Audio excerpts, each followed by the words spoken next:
Hello dear student, आप सभी का स्वागत है आपके प्यारे यूट्यूब चैनल जिसका नाम है एमजी ट्यूशन क्लासेस।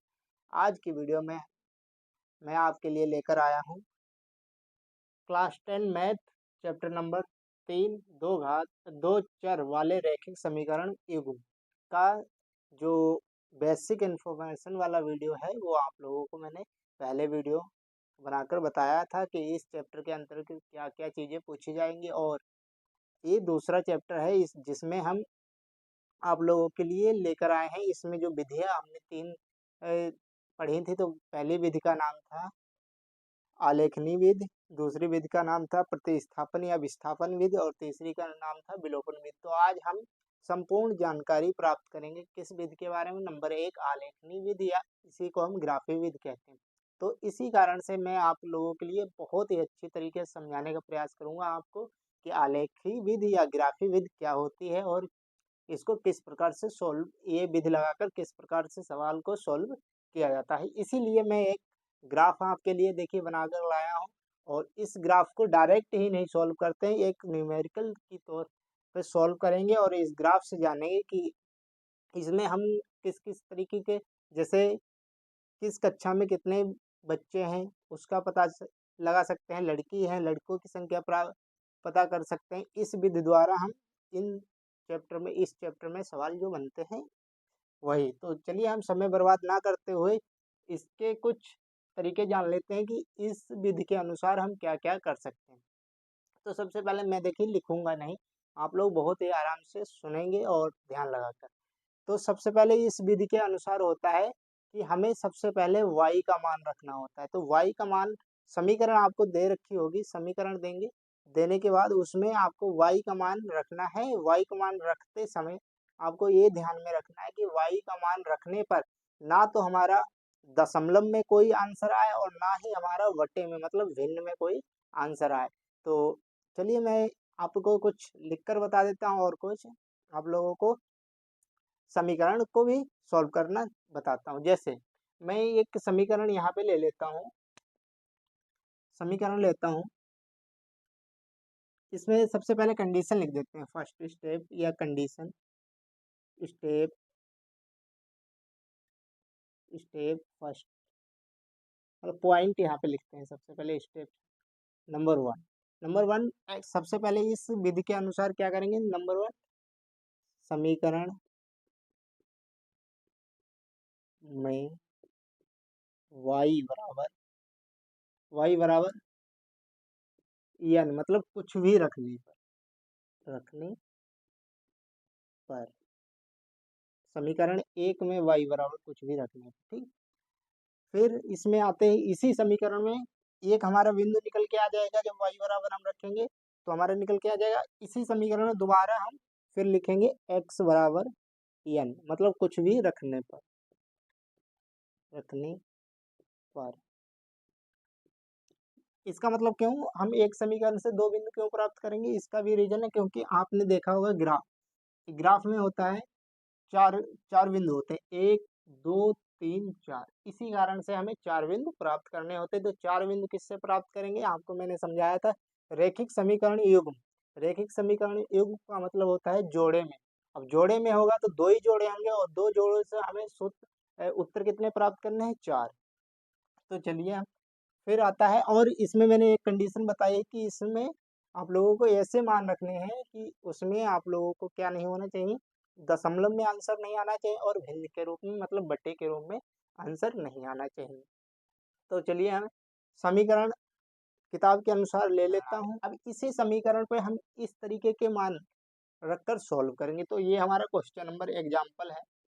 तो जो हमारी समीकरण आई हैं, अभी इन्हीं समीकरण को हम इस ग्राफी विधि की सहायता से सॉल्व करेंगे। तो चलिए सबसे पहले हम इसको समझते हैं। तो देखिए मैंने उस दिन आप लोगों को कल की वीडियो में बताया है कि इसका मानक रूप क्या होता है। तो मानक रूप लिखेंगे यहाँ पे, मानक रूप क्या लिखेंगे, मानक रूप।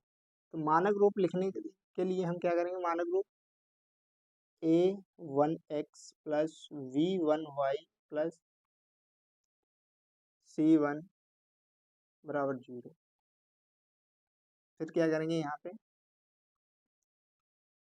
a2x plus v1 y v2 y plus c2 बराबर 0।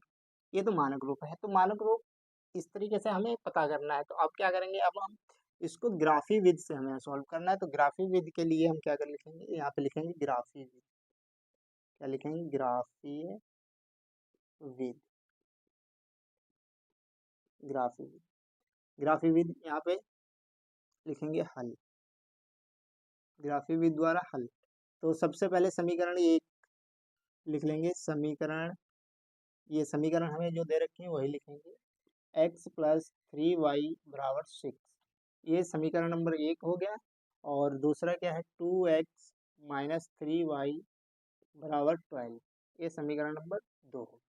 अब इन समीकरण को क्या हम सबसे पहले लिखेंगे समीकरण एक से, यहाँ पे लिख देते हैं समीकरण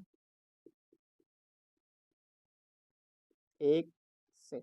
अब समीकरण एक क्या है हमारी, समीकरण एक है मैंने ये बनाई थी, x प्लस 3y बराबर 6। अब इसमें क्या लिखेंगे, y बराबर, समीकरण एक में y बराबर लिखेंगे। समीकरण एक में, इस समीकरण में y बराबर रखेंगे हम, y बराबर 0। क्या रखेंगे, y बराबर 0। जब हम y बराबर 0 रखेंगे तो क्या होगा, हमारे इसी समीकरण को हम सॉल्व करेंगे। x प्लस, देखिए x प्लस तो है, y 3 गुणे 0 बराबर 6। क्या आ जाएगा हमारे 3 गुणे 0 बराबर 6। तो अभी इसको क्या करेंगे, देखिए 3, अब देखिए ये पूरा 0 बन गया, ये पूरा 0 बन गया तो 6, x बराबर 6 आया। तो x बराबर हमारे 6 आया है। तो बिंदु यहाँ पे हम डाल देंगे ए। क्या डालेंगे, बिंदु ए। बिंदु ए हमारा क्या आया है, बिंदु ए हमारा आया है, x पर 6 है, x पर 6 और 6 पर, y पर 0। ठीक, ये बिंदु ए है। अब मतलब इसी समीकरण के दो बिंदु हमें प्राप्त करने हैं। तो लिखेंगे अब x बराबर 0 रखने पर, x बराबर 0 रखने पर, x बराबर 0 रखेंगे तो यहाँ पे देखिए, अब x 0 यहाँ पे रख दिया समीकरण एक से। समीकरण एक क्या है हमारी, x प्लस 3y बराबर 6। तो x बराबर 0, तो x प्लस 3y बराबर 6। अब देखिए ये 0 है तो इसका काम खत्म, तो आया यहाँ पे 3y बराबर 6। अब y बराबर निकालेंगे तो यहाँ पे 6 बराबर बटे 3 काट देंगे तो y बराबर हमारा आ गया 2। यहाँ से बिंदु B निकल के आया हमारा, B बिंदु निकल के आया हमारा यहाँ से, x पर 0 और y पर 2। अब आएंगे समीकरण 2 से। समीकरण 2 से, अब समीकरण 2 क्या है हमारी, समीकरण 2 है 2x, यहाँ पे लिख देंगे 2x माइनस 3y बराबर 12।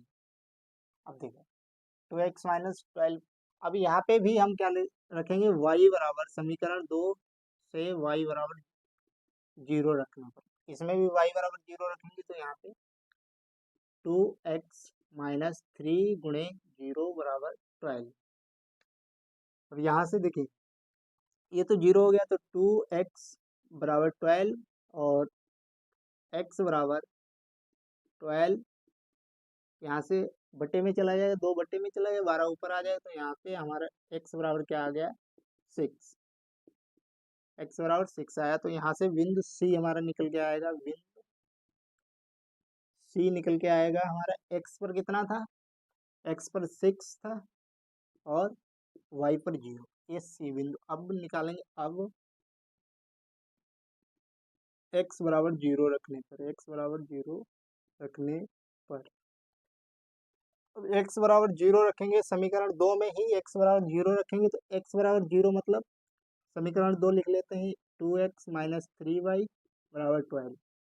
x बराबर 0 मतलब इसके बराबर हम क्या, 2 गुणे 0 माइनस 3y बराबर 12।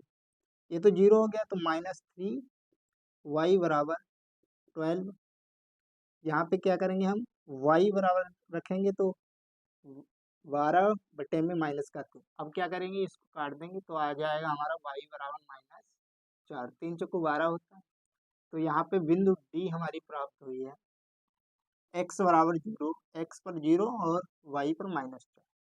अब क्या करेंगे, अब देखिए ये हमारे बिंदु निकल के आ गए हैं चारों के चारों। पहला बिंदु ये आया, ए बिंदु फर्स्ट, ए सेकेंड, ए थर्ड, ए फोर्थ, ये फोर्थ बिंदु आया। तो अब क्या करेंगे हम, देखिए सबसे पहले बिंदु यहाँ पे, सबसे पहले बिंदु है हमारा ए। ये बिंदु क्या है, एक्स पर 6 और 0, वाई पर 0। तो एक्स अच्छे ये होता है एक्स डैश और वाई डैश। ठीक है, इस प्रकार से हम क्या करेंगे, एक्स पर कितना था, एक्स पर 6, तो 6 पर जाएंगे। पहले बिंदु में एक्स पर 6 था तो यहाँ पे पॉइंट किया मैंने, और एक्स पर ही 0 मिल गया आपको। ठीक, फिर दूसरा पॉइंट क्या कह रहा है, दूसरा पॉइंट कह रहा है वाई एक्स पर 0, एक्स पर 0 मिल गया। यहाँ पे देखिए एक्स पर 0 मिल गया और वाई पर 6, वाई पर कितना है 2, वाई पर 2 ये मिल गया। प्लस के है ना, तो प्लस ऊपर होता है और इधर भी प्लस, इधर विपरीत माइनस।